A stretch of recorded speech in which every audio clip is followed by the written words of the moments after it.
Hello, my name is Lina Çavuşoğlu. I am from University of North Carolina at Pembroke.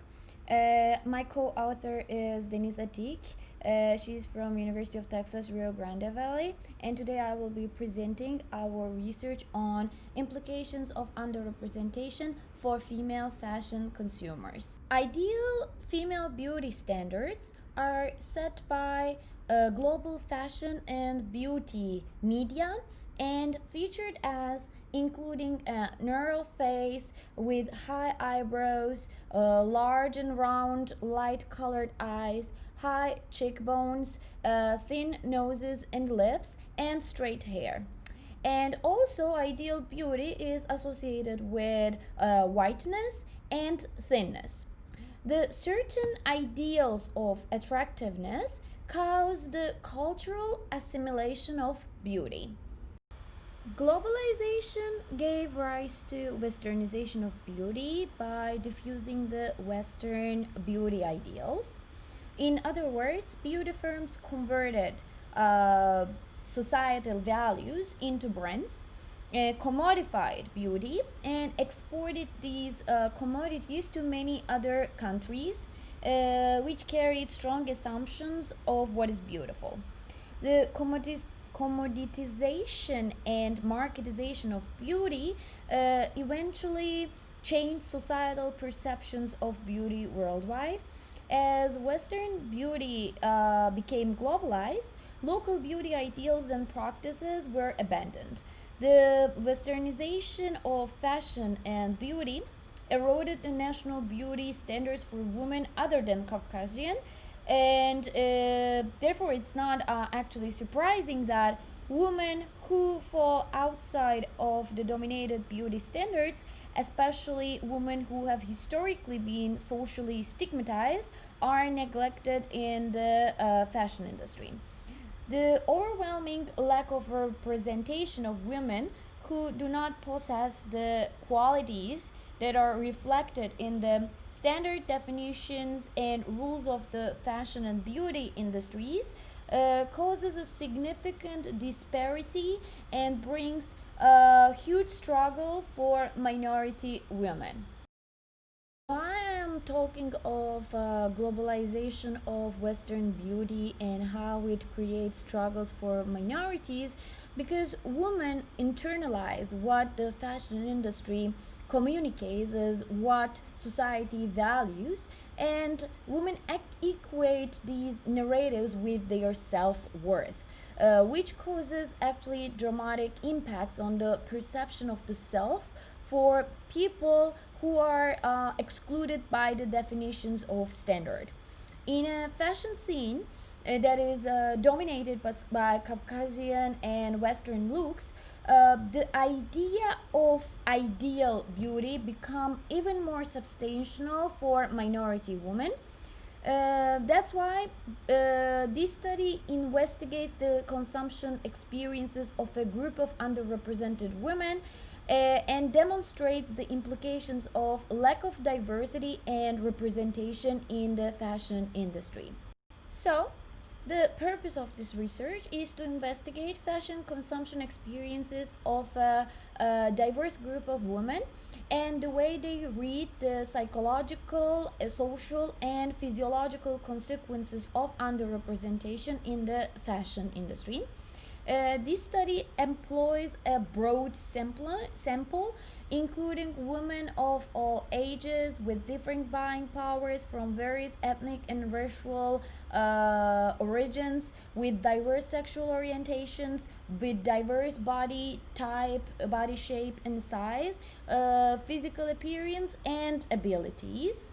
Now I'm going to explain our methodology. Research being undertaken on issues including race, ethnicity, gender, religion, physical ability, and physical appearance are defined as socially sensitive topics. And they have the potential to impact all people who are involved in it by being intimate or incriminating. Therefore, such research areas are suggested to being explored by qualitative methods. So we used semi-structured, open-ended, in-depth interviews with 38 diverse women to gain a rich description and through understanding of the present phenomenon. Since we had to become thoroughly familiar with the dataset, our content analysis started with open coding. We have a total of 31 hours of taped data, resulting in 376 single page transcripts. We examined all transcripts word by word. Based on the meanings that emerge from the data, we created tentative labels for the main concepts. Once the labeling process was complete, we grouped the main findings for each interview. To achieve a reliable analysis, after defining the categories and subcategories, we identified core categories using selective coding. Our sample, which I will show you in my following slide, consists of 38 women from different backgrounds with different ethnic and racial origins. We reached our participants through purposeful sampling, and then we continued our interviews until our data was saturated and until new themes did not emerge. From purposeful sampling, we switched to snowball sampling to reach a more diverse group of women. Table 1 summarizes the background information of our participants. As I said, we interviewed with 38 women from different origins with different age, different educational and occupational backgrounds, and with different sexual orientations. The findings of this study revealed three main themes regarding how a diverse group of women read the physiological, societal, and psychological consequences of underrepresentation in the fashion industry based on their everyday fashion experiences. The three implications that we discovered are the fear of social exclusion, body dissatisfaction, body shaming, and self hatred, and lastly, sexism and exoticism from racism. Let's start with the first implication, the fear of social exclusion. I want to read you an excerpt from one of our participants. She says her name is Dorothy and she's 57 years old. And she says, I loved magazines when I was a teenager. However, most magazines had no or few black models. This did cause me to have to do my own soul searching to find what worked best for me. I tried so many ways of managing my hair, from hot presses to perms to jerry curls and finally weaves. Sadly, chemical treatments ruined my hair, but finally I learned how to embrace my coarse textured hair and choose a style that was more suited to me. Cutting my hair and ditching the chemicals was terrifying, but I choose to stop the self hate brought on by a system that implies that black women should straighten their hair with chemicals in order to fit into society. 20 years ago, I decided to wear my hair in its natural state and in locks. This decision has given me the most inner freedom, which allows me to be true to myself. Since the industry advertises long and straight hair as the only signifier of beauty for women, it is not surprising that hair was highlighted repeatedly by African American women, such as Dorothy, as the essential beauty issue within the body image context.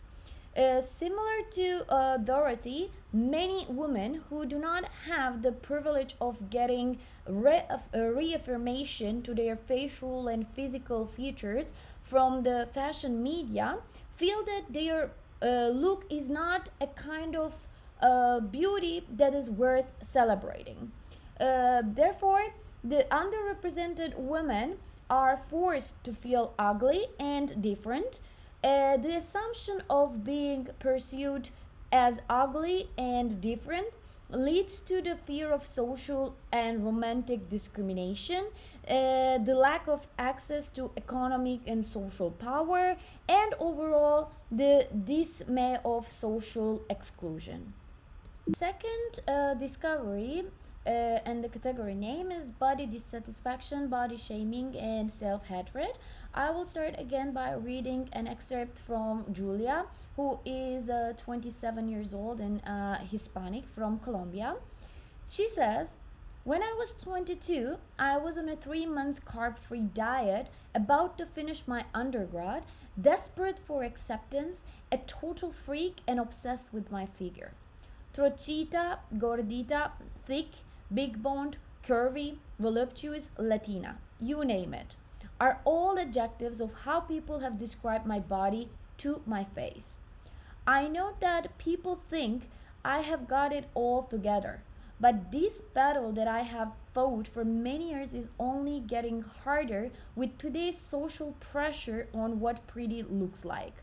Like any other girl, I have an Instagram full of models and comparison photos that crowd my self image, self esteem, and self worth.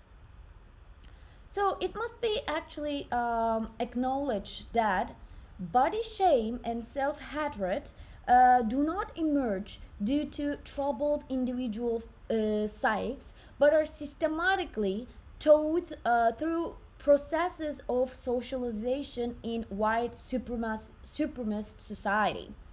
In other words, the devastation of socially constructed and conventional standards of beauty is the primary cause of body shame and self hatred, which leave psychological scars into the adulthood of women of minorities. As Julia mentioned, women are drawn to images due to fascination and find themselves comparing their physical appearances with what they see as dominant in traditional and social media. So they look at the celebrities, they look at the influencers that they are fans of or follow to see if their image is actually matching what they see on them. The comparison between the socially constructed reality of beauty and the actual self causes insecurities, which is eventually destructive for the self esteem. For instance, Julia highlighted her frustration when she was striving to change her body following what she reads as socially acceptable and desirable. The last category is sexism and exoticism from racism. Again, I will start with an excerpt from Wendy, who is 29 years old, an Asian girl. She says, fashion uses Asian women as a symbol of exoticness. If they have an exotic collection, then they use Asian girls because they think we are just exotic. As Wendy mentions, the othering and exoticizing practices of the fashion industry is not limited to black women but involves all women of color. Wendy defines Asian women as being exotic. Exotic in this case implies that an expected and accepted standard of beauty that exists and belong to Asian women, because Asian women look different than the ideal standard. Women of color are defined as exotic because they look different than the mainstream beauty ideals that I mentioned in my first slide, and which are dominantly white. So they are excluded, they are estranged and othered from the idealized beauty standard and are never truly accepted as beautiful on their own terms. Therefore, the racial identities of non white models, non white women become subjects of Western cultural appropriation, and their races are treated as styling choices rather than their social identities.